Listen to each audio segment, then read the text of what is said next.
Time for another 5K tennis discussion. Let's go. Hello and welcome back to another 5K tennis discussion. Today is Wednesday, January the 27th, 2021.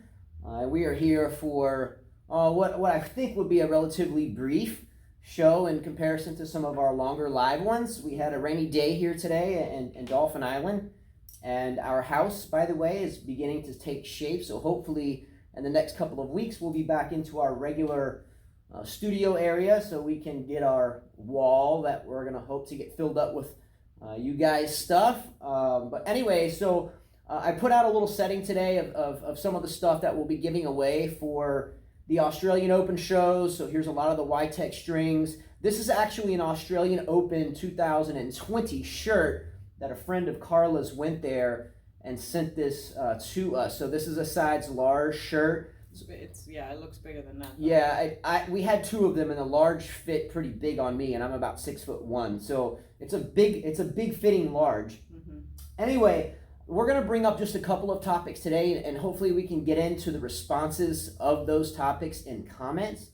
We had a window to do a show today and didn't have the time to kind of do it live, so hopefully we can kind of have a live comment session after we get this downloaded. Right.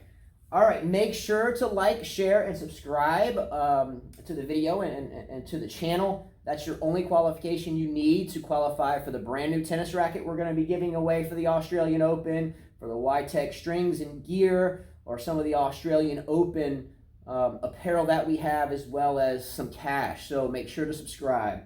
All right, the first topic we're going to get into is this, and I'm going to turn it over to Carla, but basically the topic is this. Rafael Nadal and the likes of Nick Kyrgios and others have continued to clandestinely or kind of underneath the radar and outwardly throw shade or kind of throw Novak Djokovic and others underneath the bus for their opinions or complaining, per se, about the quarantine and where the Australian Open is headed so far in its preliminary stages for 2021. So Carla kind of brought this up to me this morning. I have seen a lot of it in terms of headlines in the media lately, but I really don't like complaining. So if I read a headline about someone complaining, I generally just keep moving forward. But I think she read it, and I think it's a good discussion topic. Well, Wayne Chia sent it to me, so he's like, did you get to read this? And he usually sends me little articles, so I got to see two of the articles that he sent me. One was an interview, and the other one was an article. The article was about basically Nadal saying, taking swipe, like you said, the article says taking swipe at Novak Djokovic. He's saying, quote, not everyone felt the need to advertise how they were trying to help. Apparently Djokovic was trying to help the 17 quarantined players. We know they have to quarantine for 14 days, and they're not allowed to leave their room. They don't have the privileges that the other players have. In other words, players like Djokovic, players like Nadal, players like Serena, they get to practice for 5 hours, and then they have to go back to their room. They're in more of a private home setting than these players who are in regular hotel rooms. We've seen the videos of mice running around, or the food not good enough, or players trying to practice in the room. So Novak Djokovic made a list for the Australian Tennis Federation of the 72 players, asking them to let these players go into a private home that have tennis courts and serve them better meals. Well, Nadal says, we all tried to help. We are all trying to help these players, but some are more vocal than others. Some of them are basically, bragging about it, making it known that they're trying to help these players. We're all trying to do the same thing. Nick Kyrgios calls Djokovic, he's the tool is what he calls him. Then I watched another interview with Christian Amanpour from CNN, where she asked Nadal, well, what do you feel about, being quarantined? And how do you feel about the other players complaining? And he says, I understand that they're complaining, but he said, we all knew we were going to be quarantined for 14 days.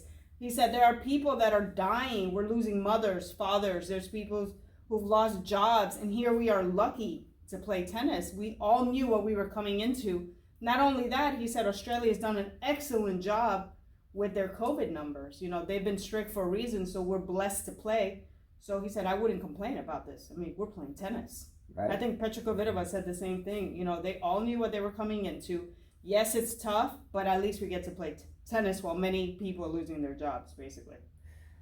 Yeah. Oh, so first of all, you mentioned that Novak Djokovic was voicing his or using his voice to basically ask for things for players that are believed to or factually are in less advantageous situations than everybody else. Right. Now, correct me if I'm wrong. Isn't Novak Djokovic the president of the Players Council still? Is Yes. that true? Yes. And I think, isn't it true that Novak Djokovic is still trying to do this PTPA, the professional... Well, he left the ATP. Sorry. He left the ATP. He's with the PTPA. Okay. Which is why the 72 players would go up to him, because these are women and men. And according to what I read, they all got on WhatsApp, and they got to talk, and I guess that's what they asked him for. I don't see anything wrong with him trying to do that. I mean, I don't think there was any. I don't know why they're getting on him about that. So we have to look, at least for me, I have to look at Novak Djokovic and what he has gained a lot of strife from, and that's trying to build this this separate players organization, right? Mm-hmm. So what is Novak Djokovic to do? So he's trying to make this separate council. We know he's caught grief from a lot of others. And some of these others are the ones calling him out. So I have to look at it and say, okay, is this a pot calling the kettle black? Meaning that are these the players just griping about what he said, or is because of what he's doing just elevating these players' voices going against him? So if you are someone that's trying to develop some type of organization anew, wouldn't you want or feel that you had to voice these players' strifes or gripes, so that way they would support you in your endeavors moving forward? Absolutely. Okay. He's the right person to do it. He's the president. Exactly. So I have to give Novak Djokovic a pass on that, only because of the fact that he's trying to do something that involves this type of interaction. I think the only reason, I get Nadal's point. He said everybody else does it in a more, others do it in a private way. Well, he is Novak Djokovic, and I'm sure we were all going to find out, somehow it was going to come out in the media, that he sent a letter to the Australian Tennis, program, federation about this. I'm sure he didn't brag about it. I'm sure he didn't say, oh, let me call somebody and say, I tried to help these players. I doubt that that's how it happened. It came out. I don't think he was trying for the world to know that he's helping them out. It just came out. All right, well, I want to call out Rafael Nadal in retrospect for kind of a shithead comment, and it came out, maybe it was translated wrong. I think he said it in English, by the way, because I was listening to your video. But Rafael Nadal, I think, alluded to some type of quote indicating that, people go and do things to help people, but you don't have to brag about it or tell everybody about it. In other words, Nadal... He said, well, not everyone felt the way they translate it says not everyone felt the need to advertise how they were trying to help. So what Rafael Nadal is alluding to, correct me if I'm wrong, is that, hey, just because you do something for someone doesn't mean you have to go tell everybody about it. I think biblical, I think in the Bible, and I don't mean to bring up religion here, but I think somewhere in the Bible it says, someone that follows Christianity or whatever doesn't need to brag about that outwardly. They need to do it inwardly, represent that in the dark, per se. And there's a lot of things religious that say the same thing. In other words, be humble, and you don't have to admit what you do outwardly. Now, correct me if I'm wrong, though. This is 2021. Mm-hmm. Everybody under the sun goes out to dinner and takes a screenshot of their meal and posts it. Everyone goes out and takes a screenshot of themselves at the beach and posts it. Look where I am. Look what I do. I get that chivalry of days old doesn't involve that, but we would be hypocritical, Carla, to say that you and I don't go out to the tennis court and take videos of our son hitting. Of course. We take videos of our son, our oldest son, going to the Air Force Academy. Everybody does. So we would be hypocritical to say that, basically Nadal is, to say something like that, Nadal is saying, I help people, but I don't tell anybody. So in other words, just kind of, you can do your thing, but you don't have to tell everybody. But I think that's incorrect, because how many commercials do we see about Nadal's tennis camp? How many commercials do we see about his Uncle Tony? How many Nike? I mean, what I'm saying is he's being a hypocrite. Yeah. Because Nadal does a lot of things that he's outwardly voiced about. So I don't think he has the right to say or to contradict Djokovic for being outwardly about what he does on and off the court. Yeah, and secondly, I don't think that Novak asked for much. I mean, asking for the players to have the same equal rights as them is not really asking for much. I mean, he really wasn't. He was asking for something. I mean, I'm glad, we'll get into that they added a few tournaments because of these 72 players, because they are in a shit sandwich. They don't get to practice while the other guys get to go out for 5 hours is the rule, 5 hours a day. So some of them are practicing a couple hours, walking around, so they're blessed. Like Nadal said, yeah, quarantine is not too bad for me. I get that, Right. It's easier for us than them. Well, I read that one of the younger, or not younger, the less fortunate players, outside of the top of the game, were indicating that, Novak Djokovic's balcony is bigger than my entire room. So how can I work out in there? But aren't these, correct me if I'm wrong, some of the same things that happen even when there is no pandemic, when players travel from outside of the top of the some game, of them are staying they're staying in people's houses, and they're staying, they can't afford to travel back and forth to the venue because of cab fees and so forth, so they're stuck anyway financially. Mm-hmm. So I think we have to look at that. A lot of these arguments could come out during non-pandemic times, but for some reason they're coming out now. So it's almost like the complainers are taking advantage of the situation. And then it seems like the East versus West politics in terms of the good guys, Nadal and Federer, against the Eastern Bloc bad boy Djokovic. It just seems like this is a perfect storm for people to throw shade at Djokovic for something that has really nothing to do with the pandemic. And I think it has everything to do with his desire to create this separate Players Association, blah, blah, blah, blah, blah. So what better time to even make the shade they're going to throw even more perilous to Novak Djokovic? And by the way, why does Nick Kyrgios get such a platform in the first place? Because he's from Australia, and for him to say he's a tool, he's absolutely right. But isn't Nick Kyrgios a tool? He is a tool. He has to be the tool. Why? Because he's the one that people listen to. They're not going to listen to a lower ranked player. He is the tool. He has to use himself as one. So Kyrgios calls Djokovic a tool. However, Nick Kyrgios is the actual tool. Yeah. So he called him, okay. So I agree with you there, but why is it that Nick Kyrgios has the voice? Is it because he's a bad boy? And a lot of tennis players try to be bad boys. Yeah, I mean, you got one like Bernard Tomic. I saw today an article. I didn't even want to write about it. About his girlfriend complaining. Jeez. I'm like, why is this girl relevant? I mean, we've seen a million girls that look like that. It's like, why? Because it's Bernard Tomic and he's bad. I mean, show somebody else. Let's not show her. Let's look at the reasons why Bernard Tomic has ever had a voice in the game in the first place. Well, I think he made like a Wimbledon quarterfinal at one point in time, so he got legitimate talk then. But outside of that, it's been fights with his dad getting into trouble, his off the court antics, and now adult type videos with his girlfriend, and now she's in. So in other words, these platforms from people like Kyrgios, Tomic. Now Kyrgios is a better player than Tomic. At one point, I don't know, it would have been close. But I made a metaphor to myself in my head for this one. I spent a lot of years snowboarding and skiing, okay? When snowboarding came out, and if you have any skiers or snowboarders out there, they will follow this, but a lot of snowboarders try to act really thugged out, So they get their snowboards, they go to the mountain, and they're like acting all like bad, but going skiing is super expensive. So here these kids are driving like, $100,000 BMW at age 16, with $100 lift tickets and thousands of dollars worth of gear, and they go to the hill every day and they're acting really bad boyish. Mm-hmm. So what I'm saying is here Nick Kyrgios is acting like this thug, and we tend to forget that he's a very wealthy. If you come from wealth to get at this level in the game, so he doesn't have credible thug life in him. It's just talk. Right. And Tomic is the same way. Mm-hmm. So why is it that we give these? I mean, he's not Tupac that lived the life. He's Kyrgios. He's a tennis player. This is Tomic. This isn't Biggie Smalls.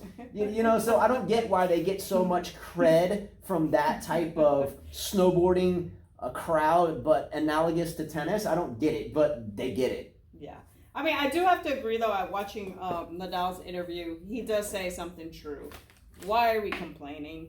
Here they are, he said, in my country, there are families that are losing their mothers, losing their fathers. They don't even get to see them, after they pass away. Kvitova says there's thousands of people losing their jobs. At least they're able to do something they love. It's true. I mean, we knew that them going into Australia, they were going to be very strict. They've been very strict. A player like Barty hasn't been able to play Grand Slams because, they've had strict guidelines of them not being able to leave. So we knew this. So you guys are blessed in a way that you can play tennis and still make money.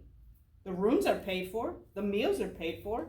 Right. Why are we complaining? Even if the meals are subpar, they're paid for. They're paid for. And they're prepared for you. And not only that, now they're holding a tournament. They've added a couple of tournaments for the women because of the 72 players that have been quarantined. They get to play extra matches, and the ATP Cup starts earlier. Right.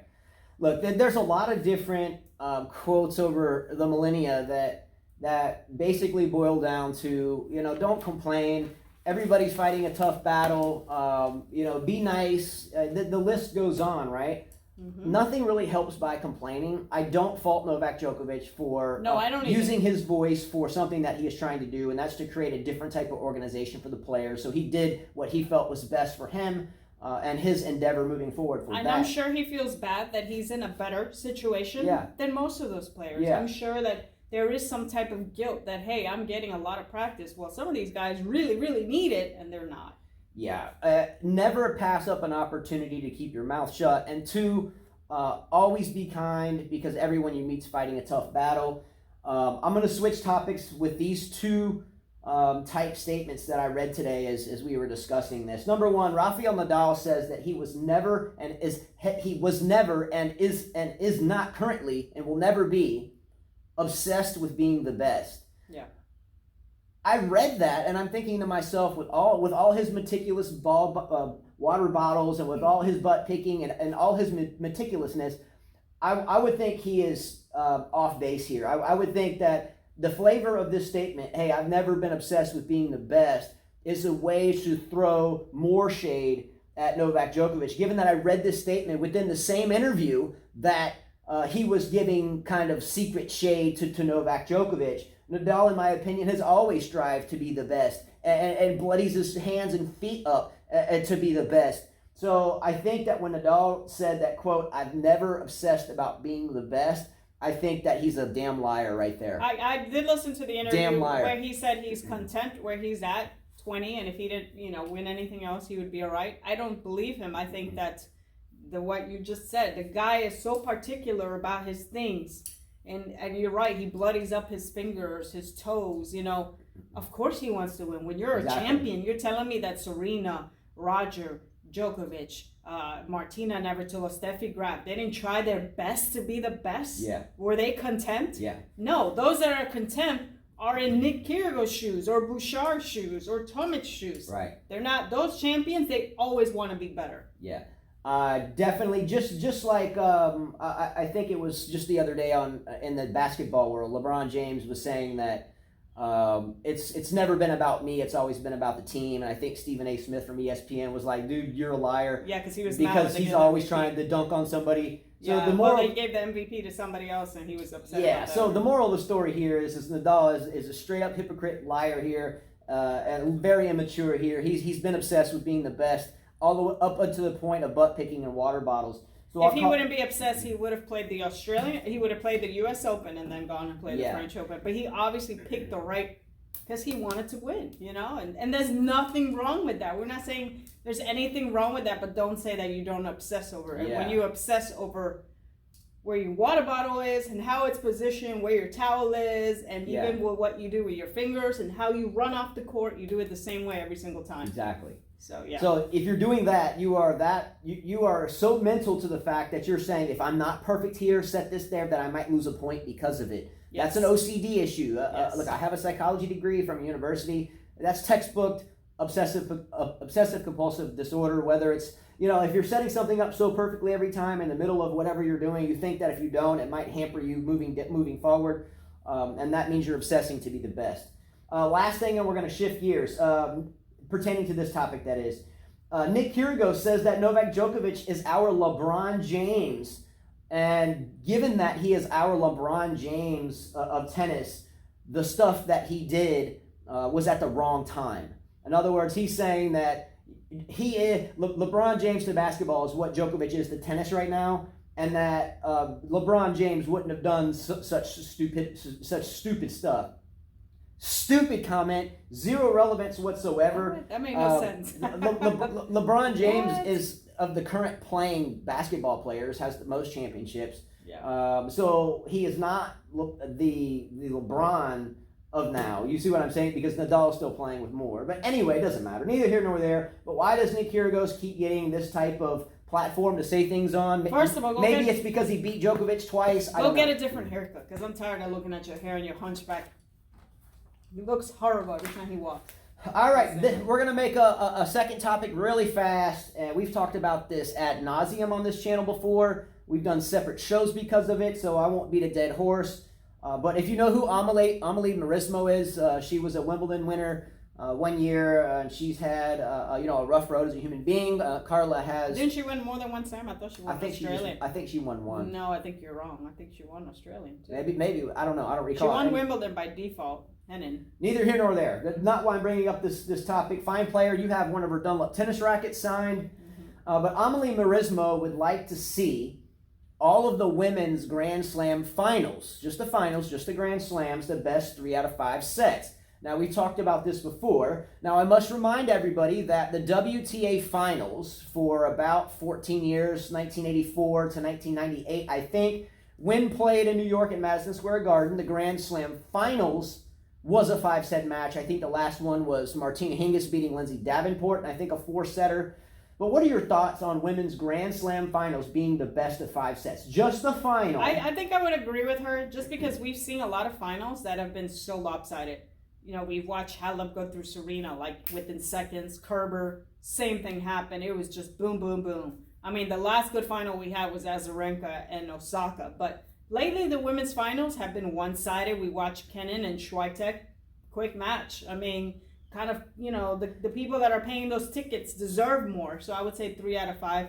For the final? For the final. Why? Because now you prove the strongest, the fittest one will win. Well, if it was 6-0, 6-1 and a 2-setter, why wouldn't it be 6-0, 6-1, 6-0 and a 3-setter? Why does it matter? Well, then that proves that person really, it was the dominant person. Or maybe you give the ticket buyer more time in the stands. You give him more time. That's what I'm saying. They deserve more time in the stands. Some of these matches, these women finals go quickly, too quickly. We've talked about this at just the final, I'm saying. Just the final. I would totally didisagree with all of their matches being 3 out of 5. Yeah, no. For a lot of reasons. Go back to some of our videos. Biological reasons. The female, not just an athlete, all females generally. There's some exceptions for different reasons, but they go through something monthly that is draining to the body because of the loss of fluids and so forth. Won't get into that necessarily, but we have before at length. We have a lot of different emotional stuff that happens during those points in time. So would it be fair, hypothetically, if Mary Jane A was playing Mary Jane B and the other one had been experiencing that time of the month for 4 or 5 days and just had to jump on the court versus the one that had not? There's a little bit of an advantage there. So there's a lot of things that come into play with the 3 out of 5 set match. The male. And this is not a sexist comment at all, but the biological makeup of the male is just different. It's different. Every cell is different from head to toe. So the 3 out of 5 versus 2 out of 3 argument, it's not because of what we think we want.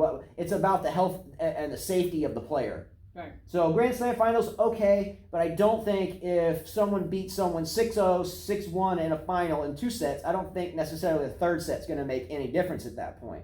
It's possible, but do you think the female has the body makeup to play for 2 weeks, 6 matches going into a 7th, have a 5-setter, lose the first set 6-1, second set 6-2, and then have the energy to come back and win in 3 sets? Who knows? Maybe. It's a good question. Usually the 2 women that make it have, who knows? All right. I don't think it'll ever happen anyways. Thoughts on that in comments. Do you agree with Amelie Marismo that the women's Grand Slam finals only should be the best 3 out of 5 sets? Quick note here that Novak Djokovic will start his year in the ATP Cup against Denis Shapovalov. Good luck, Shapovalov. Good luck, Shapovalov, with that one. I think that will be a relatively straightforward win. All right, to end the show, I'm going to ask Carla 10 rapid-fire questions. If you haven't seen us do this before, I have not showed these to her. She will answer them, and then if you would like to answer them in comments, just put them in order, yeses and nos, and so forth, and we have a good time reading them. 10 rapid-fire questions. Are you ready, Carla? Yeah. Number 1. Even though it is still January, has your 2021 so far been better than 2020? That's about the same. Not the same, right? Yeah. I'll go with about the same. Yeah. Is this year's Australian Open going to be a smooth sailing tournament or a tournament that is a very bumpy road? It'll be a bumpy road for sure. All right, question number 3. Will Serena Williams tie Margaret Court in her own backyard at this year's Australian Open? I give her a 70% chance, yes. I'm going to say flat out no. Question number 4. Will Novak Djokovic win the Australian Open again and walk away with his 18th major? No. Right now, if I had to guess, I would say yes. I would say who's going to beat him in 5 sets there. I don't think anybody. Question number 5. Greater than or less than 10? Okay? In other words, I'll ask you a question. You say greater than 10 or less than 10. The number of matches defaulted at this year's Australian Open for COVID-19. Greater than 10 or less than 10? Less than 10. I'm going to go less than 10 as well. Your favorite thing, or question number 1, 2, 3, 4, 5, 6. Question number 6. Your favorite thing to shop for is what, even though we never shop? Shorts, tennis shorts. I went with tennis shoes or tennis rackets, even though we rarely shop. Tennis shorts, yeah. All right, question number 7. As of right now, on the fly, who is your men's and women's winners of the Australian Open 2021? I'll go with Serena and Nadal. I'm going Osaka and Djokovic. Even though I don't think it's going to happen. All right. Okay. Question number 8. Who wins the Super Bowl, the Kansas City Chiefs or the Tampa Bay Buccaneers? Tampa Bay. I'm going to take the Chiefs. I think it would be great if Brady. I think Tom Brady's going to win. All right. Let's go Brady. Question number 9. Are you playing our fantasy team and tennis racket giveaway competitions? I do every year. Guys, don't forget about this. For the tennis racket giveaway, you're going to select your men's finalists and women's finalists and winners. If you get that, we will send you a brand new tennis racket of your choice. Our Y-Tex prizes and strings are going to be fantasy teams. We're letting them choose the racket? I'm going to let them choose the racket this year if they get it. Oh, wow. For this one. Damn. So Can I play for real? Yeah. Make sure to subscribe, because if you're not subscribed and I buy you a new tennis racket, I'm not sending it. Wow. Anyway, so if you select your finalists and winners, then you'll get the racket. If someone else does it and you tie with someone, the default is your fantasy team. So make sure you keep your eyes open for a new racket of your choice. Wow. Keep your eyes open for our fantasy team and prize giveaway videos. They come up separately. We did one already. So if you're watching this show as your first video that you've watched from us here at 5K Tennis, make sure you go to our playlist. And I think that playlist that I created just for this tournament was Australian Open 2021 fantasy team and tennis racket giveaway. So the rules are there. Don't forget to check it out. And yes, I do plan to win. Question number 10. Rainy days, today's raining. Rainy days are best occupied by doing what? Catching up with any paperwork that you have to do, errands, and house chores. And exercising inside. There you go. I've enjoyed doing some shows. Everyone, take care. Get ready for the Australian Open. Don't forget to subscribe. Get ready for the prize giveaways and the new tennis racket competition and the fantasy team competition. Everyone, take care. Much love, and we will see you very soon. Vamos. Let's go. Come on. Woo! Ric Flair. Let's go. See you later, guys. John Take care.